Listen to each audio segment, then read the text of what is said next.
श्रवण सुधा सम बचन सुनी पुलक प्रफुल्लित गात, बोले मनु कर दंडवत प्रेम न हृदय समात। कानों में अमृत के समान लगने वाले वचन सुनते ही उनका शरीर पुलकित और प्रफुल्लित हो गया। तब मनु जी दंडवत करके बोले, प्रेम हृदय में समाता न था। सुन सेवक सुर तरु सुर धेनु, विधि हरि हर बंदित पद रेनु। सेवत सुलभ सकल सुखदायक, प्रंत पाल सचराचर नायक। हे प्रभु सुनिए, आप सेवकों के लिए कल्प वृक्ष हैं और कामधेनु हैं। आपकी चरण रज की ब्रह्मा विष्णु और शिव भी वंदना करते हैं। आप सेवा करने में सुलभ हैं तथा सब सुखों को देने वाले हैं। आप शरणागत के रक्षक और जड़ चेतन के स्वामी हैं। जो अनाथ हित हम पर नेहूँ, तो प्रसन्न होई यह बर देहूँ।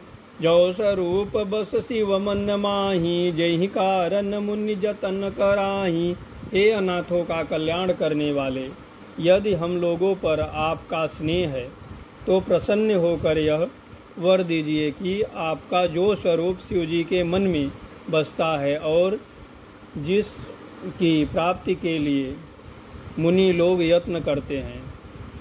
जो भुसुंडी मन मानस हंसा, सगुन यगुन जहि निगम प्रशंसा। देखिए हम स्वरूप भरि लोचन, कृपा करहु प्रंतारति मोचन। जो भुसुंडी जी के मन रूपी मान सरोवर में विहार करने वाले हंस हैं, सगुण और निर्गुण कहकर वेद जिसकी प्रशंसा करते हैं। हे शरणागत के दुख मिटाने वाले प्रभु, ऐसी कृपा कीजिए कि हम उसी रूप को नेत्र भर कर देखें। दंपति बचन परम प्रिय लागे, मृदुल विनीत प्रेम रस पागे। भगति बच्छल प्रभु कृपा निधाना, विश्ववास प्रगटे भगवाना। राजा रानी के कोमल विनय युक्त और प्रेम से पगे हुए वचन भगवान को बहुत ही प्रिय लगे। भक्त वत्सल कृपा निधान, संपूर्ण विश्व के निवास स्थान या समस्त विश्व में व्यापक सर्व समर्थ भगवान प्रकट हो गए। नील सरोरो नीलमणि, नील नीरधर श्याम। लाजहि तन शोभा निरखे, कोटि कोटि शत काम। भगवान के नील कमल, नीलमणि और नीले जलयुक्त मेघ के समान कोमल प्रकाशमय और सरस श्यामवर्ण चिन्मय शरीर को शोभा देकर करोड़ों कामदेव भी लजा जाते हैं। शरद मयंक बदन छब सीवा, चारु कपोल चिबुक कर ग्रीवा। अधर अरुण रद सुंदर नासा, विधुकर निकर विनिंदक हासा। उनका मुख शरद पूर्णिमा के चंद्रमा के समान छवि की सीमा स्वरूप था। गाल और होठ बहुत सुंदर थे। गला शंख के समान त्रिरेखा युक्त चढ़ाव उतार वाला था। लाल होठ, दांत और नाक अत्यंत सुंदर थे। हंसी चंद्रमा की किरणों को भी नीचा दिखाने वाली थी। नौ अम्बुज अम्बक छबिनी की, चितवहीं ललित भावत जी की। भृगुट मनोज चाप छबिहारी, तिलक ललाट पटल दुतिकारी। नेत्रों की छवि नए खिले हुए कमल के समान बड़ी सुंदर थी। मनोहर चितवन जी को बहुत प्यारी लगी थी। टेढ़ी भव्य कामदेव के धनुष की शोभा को हरने वाली थी। ललाट पट्ट पर प्रकाशमय तिलक था। अरे कुंडल मकर मुकुट सिर भ्राजा, कुटिल केस जन मधुप समाजा, उर श्रीवस्त्र रुचिर बनमाला, पादिक हार भूषण मणिजाला। कानों में मकराकृत मछली के आकार के कुंडल और सिर पर मुकुट सुशोभित था। टेढ़े घुघराले काले बाल ऐसे सघन थे मानो भौरों के झुंड हो। हृदय पर श्रीवत्स सुंदर वनमाला, रत्न जड़ित हार और मणियों के आभूषण सुशोभित थे।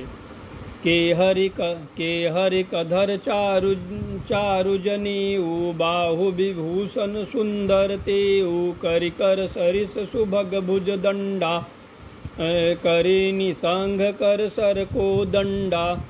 सिंह की सी गर्दन थी, सुंदर जनेऊ था। भुजाओं में जो गहने थे वे भी सुंदर थे। हाथी की सूंड के समान उतार चढ़ाव वाला सुंदर भुजदंड थे। कमर में तरकस और हाथ में बाण और धनुष शोभा पा रहे थे। अरे तड़ित विनींदक पीठ पट, उदर रेख बरती, निनाभि मनोहर लेत जनु, जमुन भवर छवि छीन। स्वर्ण वर्ण का प्रकाशमय पीताम्बर बिजली को ल जाने वाला था। पेट पर सुंदर 3 रेखाएं त्रिवली थी। नाभि ऐसी मनोहर थी मानो यमुना जी की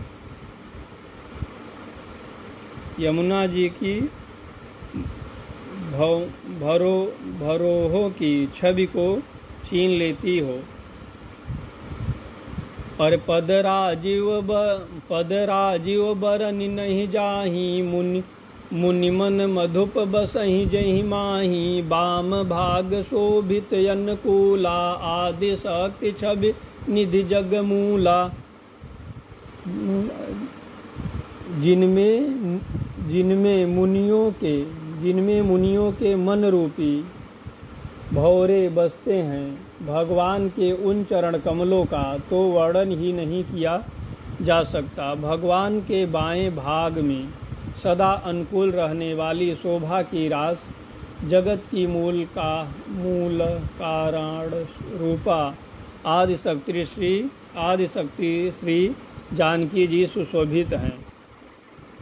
जासु वंश उपजहि गुण खानी, अगणित लक्ष्य उमा ब्रह्मानी। भृगुट विलास जासु जग होई, राम बाम दिश सीता सोई। जिनके अंश से गुणों की खान अगणित लक्ष्मी, पार्वती और ब्रह्माणी त्रिदेवों की शक्तियाँ उत्पन्न होती हैं तथा उनकी भौहें के इशारे से ही जगत की रचना हो जाती है। वही भगवान की स्वरूप शक्ति श्री सीता जी श्री रामचंद्र जी की बाईं ओर स्थित हैं। 26 समुद्र हरि रूप बिलोकी, एक टक रहे नयन पटरो की। चितवहीं सादर रूप अनुपा, तृप्ति न मानहि मन सतरूपा। शोभा के समुद्र श्री हरि के रूप को देखकर मनु और शत्रुपा नेत्रों के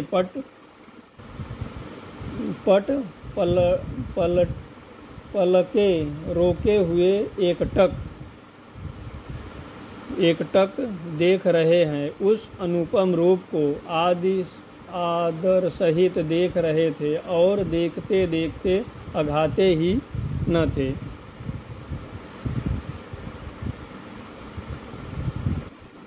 हरस भी बस तन दशा भुलानी, परे दंड इव गहि पद पानी। सिर पर से प्रभु निज कर कंजा, तुरत उठाय करुणा पुंजा। आनंद के अधिक वश में हो जाने के कारण उन्हें अपने देह की सुधि भूल गई। वे हाथों से भगवान के चरण पकड़कर